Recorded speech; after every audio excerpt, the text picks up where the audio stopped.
What's up, guys? Welcome back to Sunday Sports Club Podcast, a podcast all about sports told by a woman, and that woman is me. Hi, guys. I'm pregnant. I was going to say my name. Hey, guys. I'm Allison Kuch, but I am pregnant, and today I'm going to be doing a Q&A episode all about my pregnancy, and I'm almost halfway, which is pretty far along. I think I announced I was pregnant with my daughter Scotty when I was 16 weeks. So I'm a little bit further along than that. And it's crazy because I hate keeping secrets, and I didn't even intend for it to be a secret, right? Like obviously the first trimester, a lot of people wait to not announce that they're pregnant until after the first trimester for a variety of different reasons. But I think I just like kind of forgot. And I didn't forget because like I wasn't excited or something. I genuinely just feel like so much life was happening. And I also have a almost 2-year-old. Life has just been so busy. I feel like I've been on a plane every single week. And another thing that a lot of people are probably going to hate me for, I've had virtually no symptoms. I think there's been like a week or two where I was so exhausted. I felt nauseous because of how exhausted I felt. I've felt really no nausea, except I got sick, but that wasn't even related to the pregnancy. And yeah, I would say my biggest symptom has been tiredness. So I kind of forgot I was pregnant. And then I was like, wait, I have to get maternity photos. And then I had a conflicting with the like, not maternity photos, like pregnancy announcement photos. And so it just kind of got away. And yeah, so I'm a little under 20 weeks and I'm due in April. I don't want to say the exact date because then people are just going to be commenting like, have you given birth yet? I bet you she gave birth. I bet you she did. It's like, okay, if I'm keeping that part a secret, let's just let it be a secret. It's not even a secret. It's really just privacy. So today I'm going to talk a little bit about my pregnancy and how it's been different from my last pregnancy and all of that. Isaac was actually supposed to be on this episode with me, but our daughter is sick, unfortunately. And so he's on sassy duty, and I am filming this in our bedroom. I don't take a look at the surroundings a little too much because I halfway cleaned this room just so I could film. So let's go ahead and jump into it. Also, I just feel like I have to say, like, this podcast is not going to be all about pregnancy. I feel like on social media, I am going to be posting about pregnancy because I feel like on social media, I post about my life, but I do want this to maintain a very like sports related podcast. And I know not everybody wants to hear about pregnancy content or family content, or I don't know, some people may be struggling trying to conceive or struggling with their own battles. So I just want to make that very clear that like this isn't going to be a motherhood podcast. So with that being said, let's go ahead and jump into it. How long have I known? I found out when I was very early. Isaac and I were trying to conceive. So I was tracking my ovulation. I think I found out at like 4 weeks pregnant that I was pregnant, which I didn't find out I was pregnant until about 6 weeks with my daughter. And yeah, all I have to say is those 2 weeks really matter because I don't know. I just feel like that's 2 more weeks that you're like waiting, if that makes sense. And then how did you find out that you were pregnant and how did you tell Isaac? So I actually didn't find out I was pregnant with a pregnancy test. This is going to be so weird and like very like, how do I describe this? Not like voodoo-ish. I found out I was pregnant through my dead grandma. So I put out into the universe. I literally made a video and I said, I'm making a video. I could be pregnant right now because we were trying. And my dead grandmother, I don't know what else to call her at this point. She, her name's Martha. So I guess we'll just call her Martha. But she has been passed. Me and her were super close growing up because my parents both worked full-time jobs and my grandma was essentially like our nanny.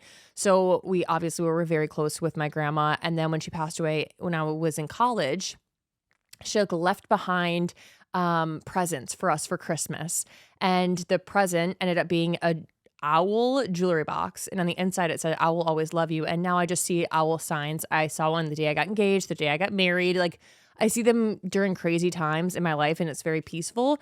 But I actually found out I was having a girl because of my dead grandma, aka Martha, because I put out into the universe, oh, I want to see either an owl with a pink bow or an owl that's blue. Very specific, right?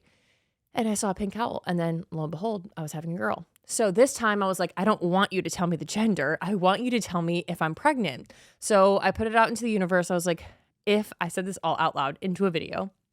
I said, if I'm pregnant, I want to see an owl today, but I had no intention of leaving the house. I wanted the owl to be outside my house because I have owls in my house, not real ones, but you know what I mean. And so I put that out into the universe, me being out of breath recording a podcast, please. And we randomly got a call from some of our friends that moved into their new apartment, and we drove over to go see them. And the second we pulled up, they go, "You guys, look, there's an owl." And I was like, I'm pregnant. I didn't take a test for at least like a week or so. I just was a little anxious to take a test. So then I took the test. Me and Isaac took it together. I love that people take tests alone and then surprise their significant other. I just can't do that. I just am physically incapable of holding a secret. And then I was like, I just feel too much pressure. So I was like, you know what? This is special. You only find out you're pregnant so many times in your life. And I want to find out with my husband again, because that's what we did when we got pregnant with our first daughter. And yeah, so Isaac and I found out together, and it was great. Isaac in the reaction video was like shook. He was like, no way. He's like, I can't even handle, like, I can't. I'm like, we were literally trying to get pregnant. Like, what? I guess it's interesting because like you know how to get pregnant, but it's like when it actually happens, you're like, oh shit. We really weren't trying to conceive when it came to our daughter. And I say that like laughingly, but I know it's like a very serious topic. Like a lot of women go through infertility, but I don't know how else to say it. We weren't really trying. She was kind of a surprise. We were in range that we were like, oh, if we have a child, like there's going to be no like, ooh, I'm stressed. But it was a surprise, but like it wasn't intentional. This time it was very intentional, and I feel like he was more shocked. Like, buddy, you were there when we were taking the ovulation test. What do you mean? Like he was in the room when it in fact happened. So we were both obviously super, super excited, and yeah, we're just really excited for Scotty to be a big sister. We don't know the gender yet. We'll find out the gender soon, but we're really, really excited. And yeah, I don't know what else to say. I'm really excited about the timeline, but like the age gap that they're going to have, because I feel like it's a sane in terms of mom and her emotional and mental health.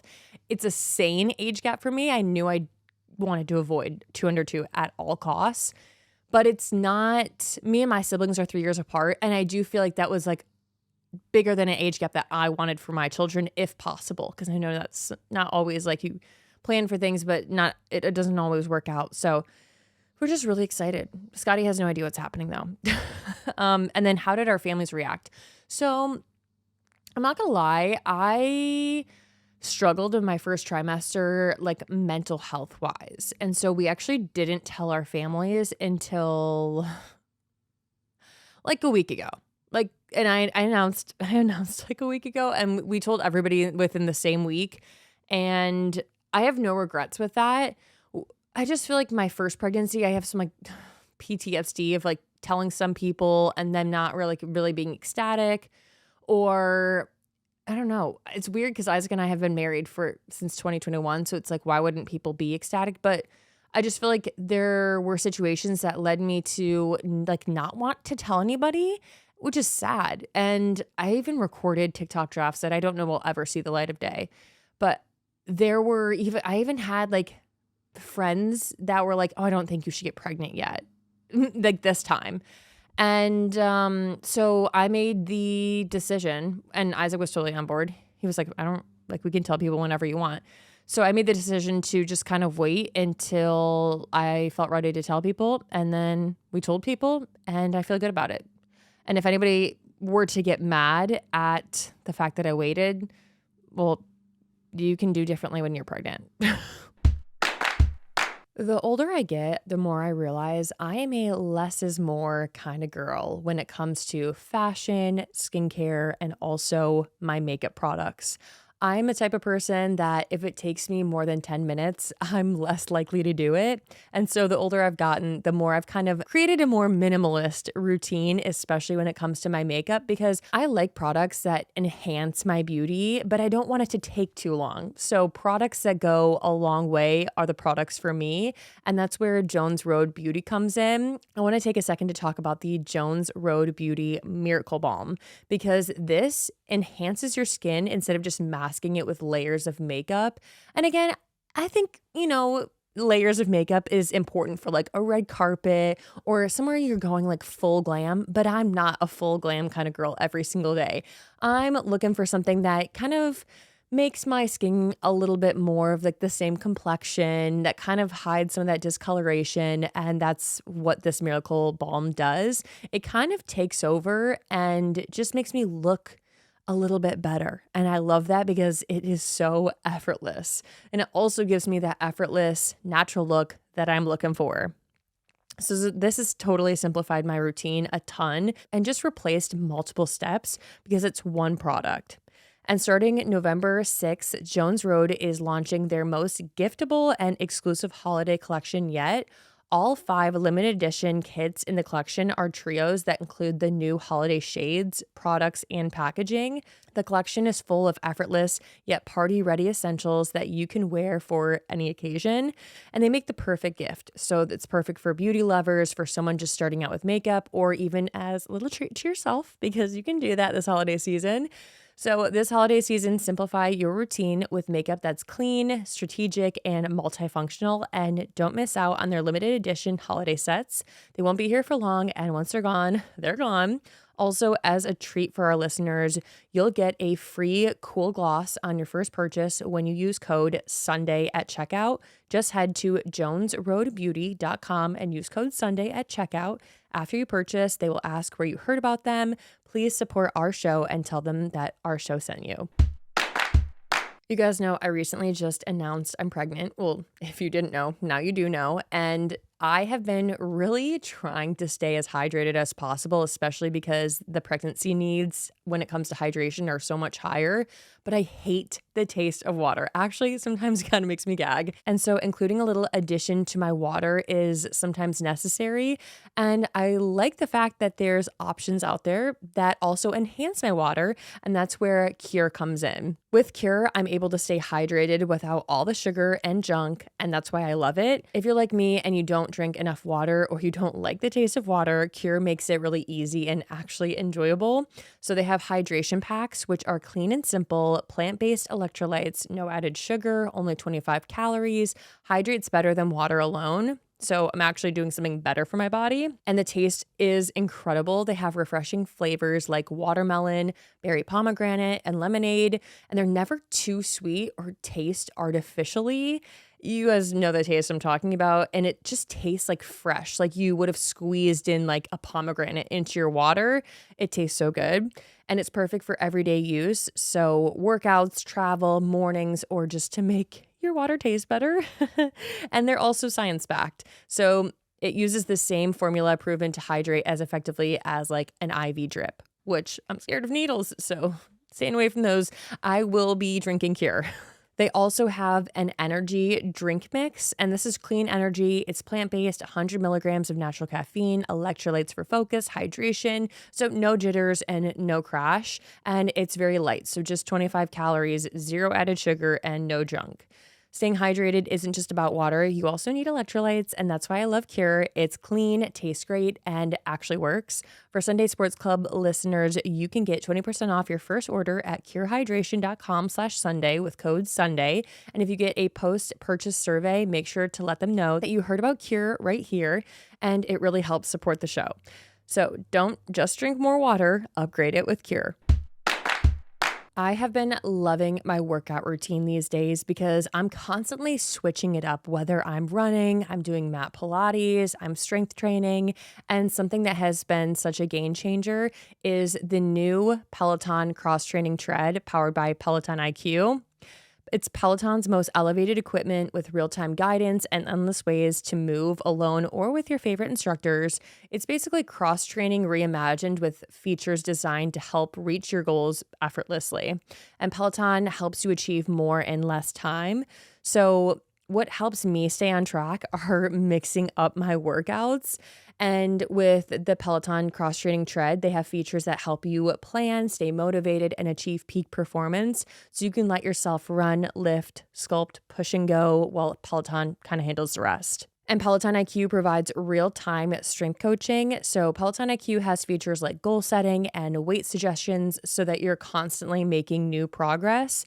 And there's variety that comes with the swivel screen. So you can go on a 45-minute run on the Tread Plus or a 5-minute stretch off of it. No matter how busy you are, you can find a few minutes here or there, or you can get a full-on workout in. I love the variety here. If you guys are interested in checking it out, let yourself run, lift, sculpt, push, and go. Explore the new Peloton Cross Training Tread at onepeloton.com. If you guys are watching this on YouTube or like watching it visually, I just want to apologize for the lighting changes, but I want to record this podcast and the sun's going down. So we're working with what we got. But anyways, to wrap up the telling my family and friends, maybe some of you can relate to this, that like I almost wanted to protect my peace, and by doing so and like protecting like my happiness around this baby, I didn't tell people. Which is so weird, right? Because I am married. I already have a daughter. It just like I don't know. But I have no regrets with the decision I made and decisions to tell people, not tell people.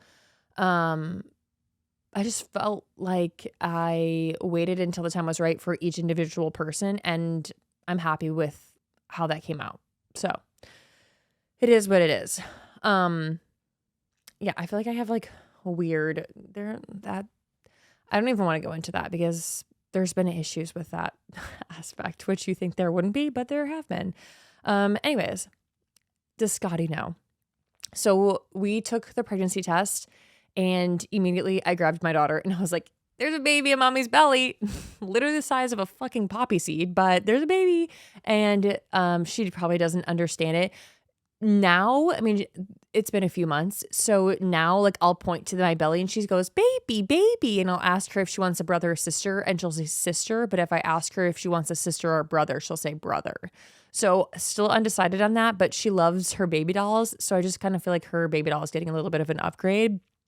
And I feel like I haven't really started to like prepare her in any sort of way. If you guys have any tips, please tell me, because I don't want her to feel like she's being replaced, obviously. But I know that we have to prepare her in some way, shape, or form, even if we're just like preparing me and Isaac and like our routines to prepare her, if that makes sense. Predictions on what kind of big sister I think she'll be. I think she's going to want to parent my child. I think she's going to want to be like a second mother. So I'm a little anxious about that part, just like getting home from the hospital, like her immediately wanting to like hold her, or every time I hold the baby, immediately wanting to hold her, but I still want her to be involved in as much as possible. So it's going to be like a balancing act, if you will. And next one is about the age gap. Does this age spacing feel right to you? This age gap feels so right to me. Isaac and I were kind of aiming for the 2.5-year mark. We wanted more than 2 years, but less than 3. And we're doing, I think it's a little under 2.5 years apart. So I'm very, very excited about that part, because I think if I had a baby right now, I think it would be a little hard on me because I don't feel like she's done being a baby yet. Now, in a few months, I feel like I will have been able to have soaked up of that as much as possible. And maybe she'll be potty trained by then, because she's already showing interest in that, and she's talking in sentences now. So I already feel like I don't know what's going to happen in a few months, but like I already feel good about that. Now, how am I feeling? I did have a bucket list before baby number 2, and people want to know how I feel about everything I've accomplished before getting pregnant. So I feel really good. I obviously Isaac and I were trying to conceive. So like I knew that not everything on that list was going to get done, but I liked having a list because it gave me things to work towards. And I'm really proud of myself for everything I've done up to this point. I put on my list that I wanted to run a marathon, and I didn't do that before I got pregnant, but I will be doing that while pregnant. Now, will I run the marathon? Probably not. Will I run parts? Yeah. But I think it's more so about completing the marathon, and that is what I'm really excited about. If any of you guys who are watching are thinking like, oh, like in the next few months, I like obviously want to start trying for a baby, or you're thinking about that, I highly recommend making a list and really working towards that list. Not to say it's like your bucket list, but things do change when you have a child or two children or three or four. And I think you just owe it to yourself to like really go all in on your goals and writing them down. There's some research. I am so out of breath. There's some research that says if you write down your goals, you're more likely to achieve them. So I'm really proud of myself. And then we're just going to have to figure out my next list after baby. I should have a list of things I want to accomplish before the second baby gets here, because I do feel like time is flying by. This pregnancy is flying by. That's another reason I waited so long to announce, because it just felt like it was flying by. I'm like, wait, I feel like I'm still in the first trimester. No, sister, you most certainly are not. I can't even believe I'm pregnant. When did that happen? Okay, now baby number 1 versus baby number 2. What's different this time? Everybody is probably going to assume like certain genders. Again, Isaac and I don't know the genders yet, but I am going to talk very blatantly that this is a very different pregnancy in terms of a lot. I feel way more exhausted, way more. I feel like the issue is like the first pregnancy, I wasn't chasing after a toddler, and I probably sat down way more. I probably worked like on my couch a lot more. I probably watched more movies. Like I can't really remember being this exhausted. My God, just me burping. I am so fucking exhausted to the point where I'm in my second trimester. I thought I was gonna get my energy back. Nope. Have not seen any increase in energy, which is really difficult because I am training to complete a marathon. And with that comes 10-mile days, 12-mile days. I'm like, fuck. If I don't get my workout in before 12, it's not happening that day, which is really unfortunate. But around 5 p.m. every single night, which it's 4:22 right now. So that time is coming. I get to a point where I'm like, I need to sit down. I need to disassociate. I can't do this. And my husband actually was just in Berlin this past week. And I struggled. I was like, sister, we got to play some games playing down because mama's tired. So I'm way more tired this time around. I've had no nausea, like virtually no nausea. There's never been a day where I'm like, oh my God, I can't keep anything down. Have not thrown up. Super, super grateful because I have emetophobia, which is the fear of throwing up. And it's a real fear. Like actually my daughter threw up on me yesterday and I almost threw up. I have a fear of throwing up. Now, I think it's a little bit different. Like if Isaac throws up, oh, get the freak away from me. My daughter throwing up on me, it didn't faze me. Probably because I'm a mom and now I went into mom mode, but I still had like a moment where I was like, oh, fuck. So I'm just really grateful that I haven't thrown up and I haven't felt nauseous. That was my number one fear, my first pregnancy that I had is like, people throw up their first trimester, right? Some people throw up their entire pregnancy. So it's kind of a wild card, right? Like you don't know how you're going to react to pregnancy until you get pregnant.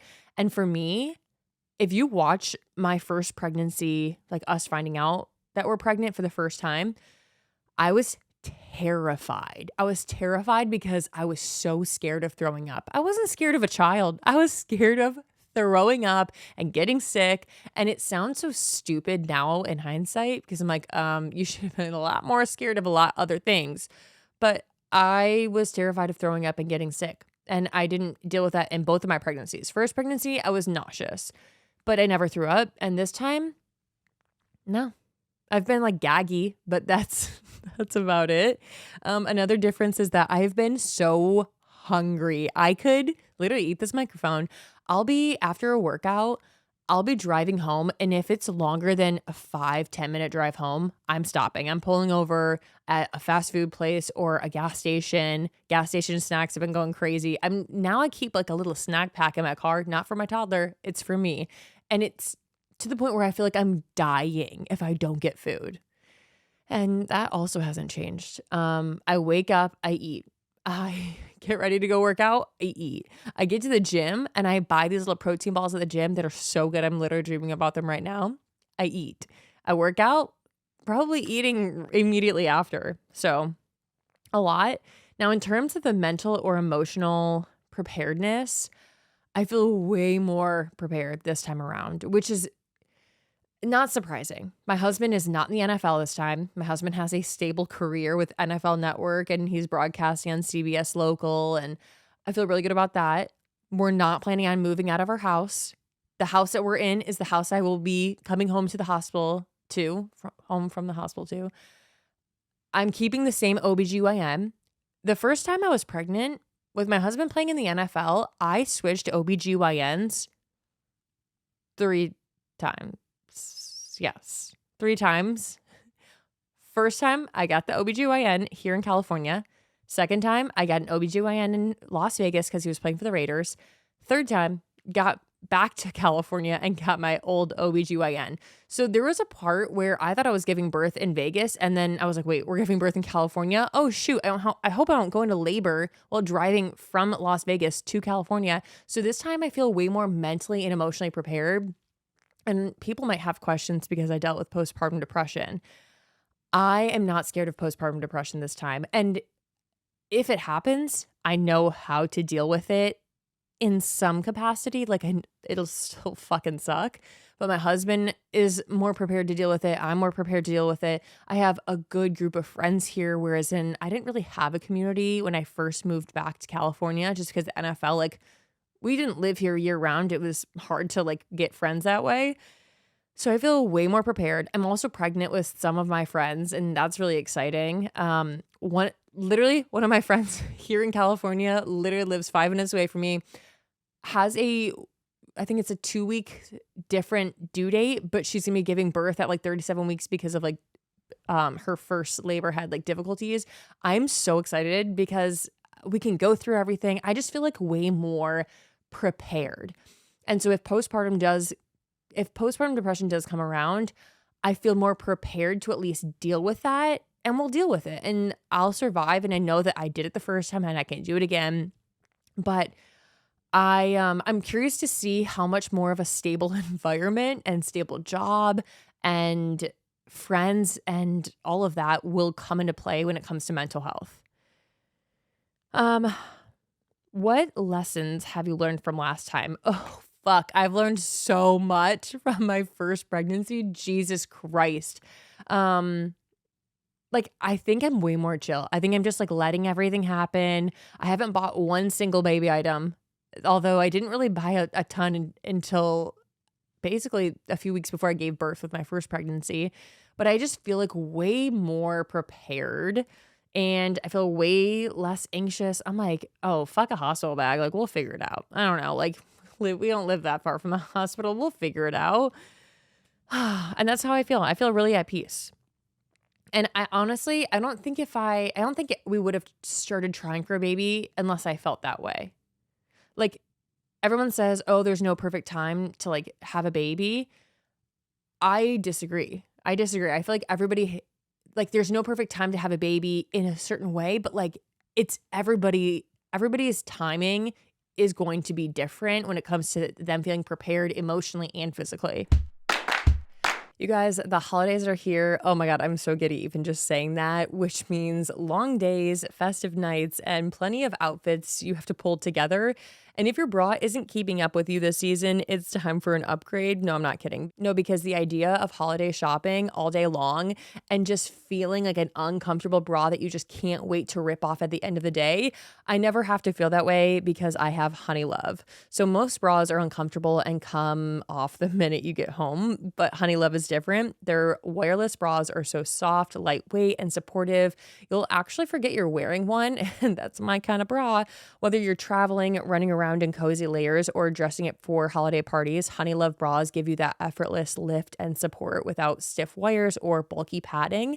And you guys, I can actually speak to this because I'm not blessed in the area where I actually have to wear a bra. Like if I'm not wearing a bra, you guys can notice I'm not wearing a bra and I feel uncomfortable. I just feel better and more confident whenever I'm wearing a bra because something's got to keep those girls up, but it doesn't have to be uncomfortable. In fact, when it comes to Honey Love, I have fallen asleep many times in their bras, and that's saying something because the fact that it hasn't been ripped off the second I get home is saying a lot. It's designed to move with your body and not against it, so no more digging straps, underwire pokes, and constant adjusting. Just breathable support that feels like a second skin wherever the season takes you. So go ahead, ditch the wires, ditch the discomfort, and step into confidence this season because your bra should make you feel good as your holiday looks make you look.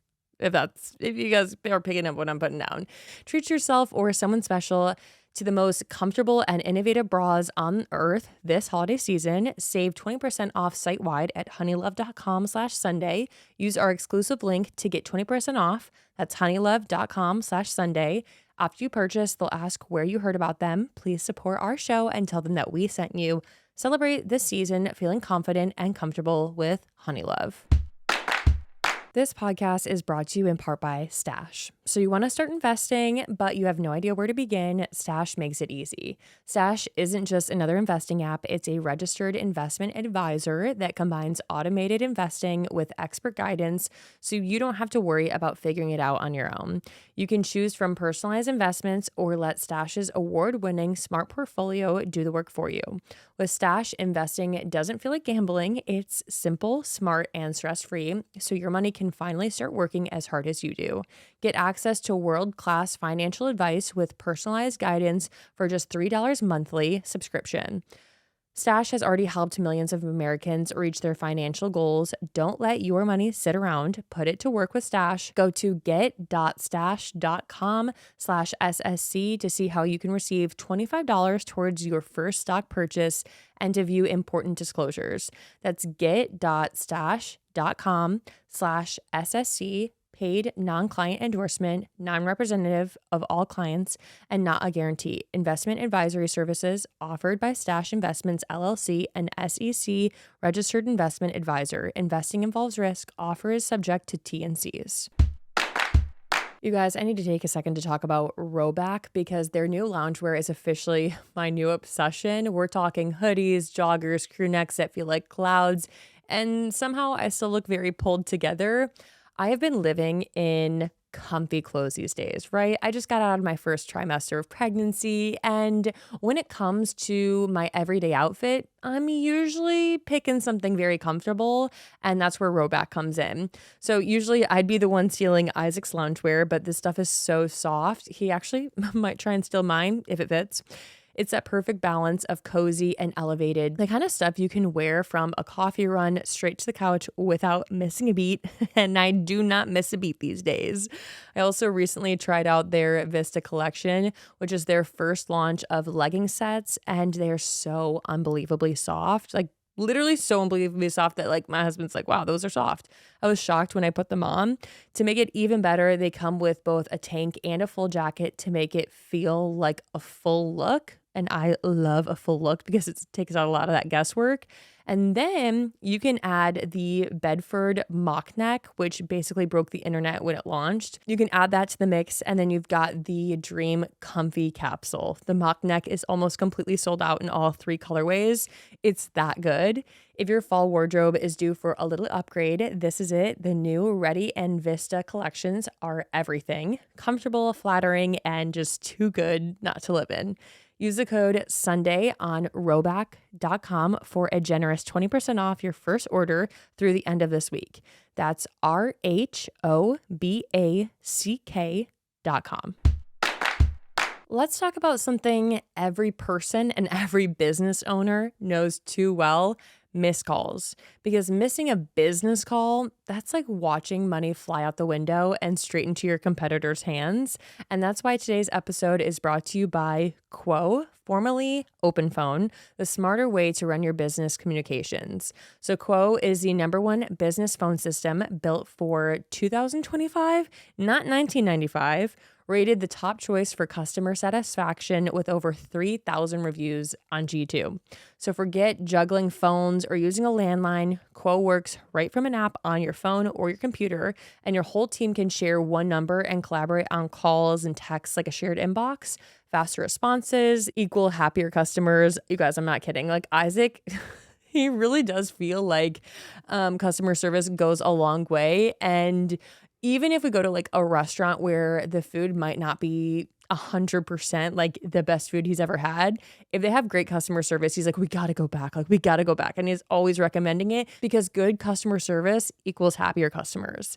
And Quo's not just a phone system, it's a smart system. So it has built-in AI log calls, writes summaries, and even sets up your next steps. So it's kind of like a personal assistant. And hey, can't answer the phone? Quo's AI agent can. Qualifying leads, routing calls to the right person, and making sure no customer is ever left hanging. Even after hours, Quo's got your back. It keeps the lights on while you actually get some sleep. And that's why over 90,000 businesses are already running on Quo. From solo operators to growing teams, Quo helps businesses stay connected and look professional. Quo is offering my listeners 20% off your first 6 months at quo.com/Sunday. That's QUO.com/Sunday. You can even keep your existing number for free. Quo, no missed calls, no missed customers. What are you excited about with this pregnancy that you loved from your first pregnancy? I am so excited to give birth. It's so weird. I will be trying for a VBAC, which is like vaginal birth after C-section. My first birth was a planned C-section and I loved it. Honestly, I have no complaints. I really loved it. I love my doctor. I got to choose her birthday. We knew we were having a C-section on that date. We had like a last dinner, last supper, please. So I really loved my birth the first time. This time I will be trying for a VBAC. However, if it comes out to being, if they're predicting like a 10-pound baby, because Scotty was about 9.5 pounds, maybe I'll go for another planned C-section. I'm just kind of seeing how I feel mentally and emotionally, because I'm like, okay, I know how to do a C-section. Well, I don't really do anything for a C-section. I just kind of lay there, but I know what that entails. I know the recovery. I know everything about that. A vaginal birth, I'm a little anxious about. Like, I want that experience. I don't know how to describe that to anybody who like hasn't had a birth before, but I want that experience of them like laying the baby on my chest and like doing that. But if I don't get that, I weirdly feel at peace if I don't get that. And I didn't feel that way when I had my daughter. I was like, I'm going for a VBAC next time. I was literally on the operating table and I was like, I'm doing a VBAC next time. He's like, yep, okay. I'm like totally behind you, which having a doctor on board with a VBAC is very important. And there's no medical reason I can't have a VBAC, if that makes sense. Like, it's not like my body couldn't progress. It's not like my hips were too narrow. It's just the fact that Scotty, honestly, it's my daughter's fault. It's Scotty's fault. She was just breech and she wouldn't turn. And I didn't want to risk her life or my life trying to manually turn her, which, yes, is a fucking thing. And I looked at the videos. Google EVC, manually turning a baby. I'm like, ugh. It just wasn't worth it to me to try and do that because the cord could have been wrapped around. Like, there's a reason she wasn't turning.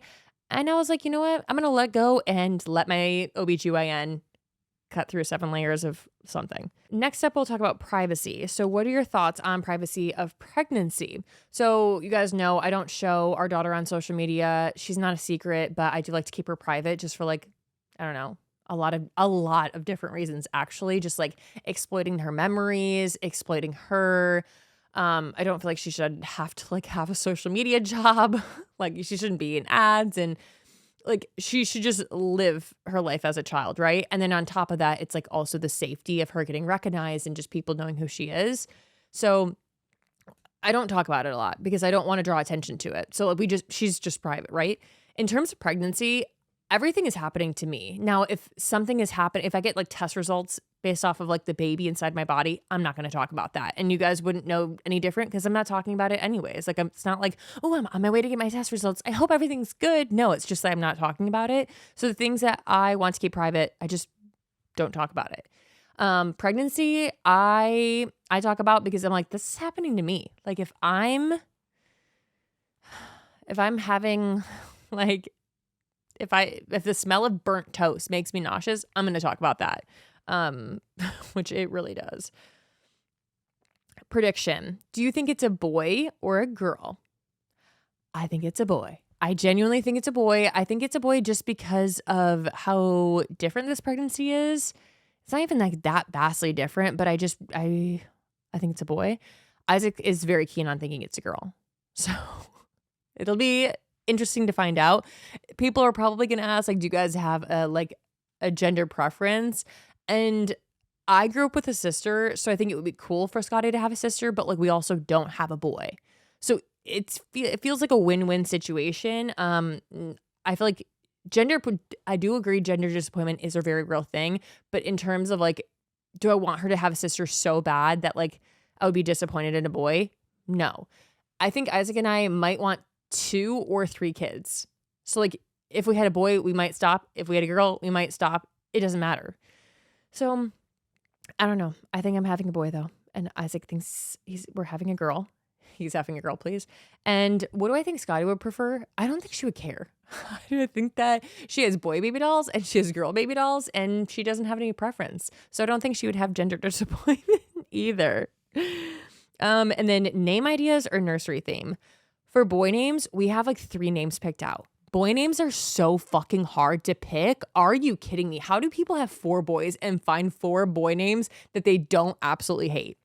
I have 3 boy names, and the only reason I have 3 boy names is because I don't know if I like any of them. So I'm like, okay, I guess I could choose this name. I guess I could choose this name. For a girl, we only have 1 name. So if it ends up being a girl, it will be, well, I'm not going to say the name, but we would know her name. If it's a boy, we have no idea what his name is. He might come out not having a name for a few days because we might be like, this name. Literally, I was on ChatGPT being like, okay, if I like this one boy name, what are some other boy names? But then you like don't want it to be too kiddish because you're like, he's going to grow into a grown man. And then for girl names, I feel like it's a little bit more like Dottie, which is not the girl name we chose. But I feel like Dottie. I'm like, okay, I could see a little girl being named Dottie, but like I can see an old woman being named Dottie. For a boy, I'm like, Chester. I'm not naming my kid Chester, but like, I should do the baby names I like, but I won't use. Like Chester, I'm like, I can't name I can't look at a 6-week-old and be like, hey, Chester. No, that's a grown man's name. And then nursery theme. I think either way, either if it's a boy or girl, I have the theme picked out. I kind of want to do like a little cowboy, like darker, like moodier nursery. Scotty's nursery is like nautical or like beachy. So original. We live in California. We get it. But I think I want to go like Western, which is funny because we live in California. We don't own a horse. But I just think that would be really cute. So to be determined though. We actually did end up giving an office space. We live in a 3-bedroom house, but one of our rooms has a Murphy bed and it was also an office. That is no longer going to be. We're probably going to keep the Murphy bed in there just because, I mean, Scotty still sleeps in a room. But like in terms of like having a room, I like having a nursery for my babies, just like make memories in there, keep their clothes in there. I just like having that. Okay. That is my one thing that I like having. That everyone's like, oh, it's like, you don't have to have that. No, I want that. And so we ended up getting an office space that now we're renovating it to be like a podcast drop back so that the lighting doesn't change like this when I record podcasts at night. And then we'll just keep it a guest bedroom / nursery because we'll just get like a crib on wheels, or we'll move the crib if like we have guests coming in to stay in town. And I feel good about that. So really excited for that. And yeah. That's it. This is kind of a short podcast. We didn't have Isaac on, so there wasn't a ton of talking. But if you guys have any other questions, oh my God, sorry. I keep hiccuping or burping or both. If you guys have any other questions, feel free to head over to our Instagram. I'll pop up a Q&A question box on Sunday so that you guys can go and like put in more questions, and we'll do a second Q&A. Maybe that'll come out around like Thanksgiving time, and we can talk more things. Baby number 2, if you guys have any other questions. So that is it for Sunday Sports Club podcast. Sunday pregnancy podcast. I hope you guys enjoyed, and I look forward to seeing you next Sunday. Be sure to tune in every Sunday wherever you get your podcasts and YouTube. See you next Sunday.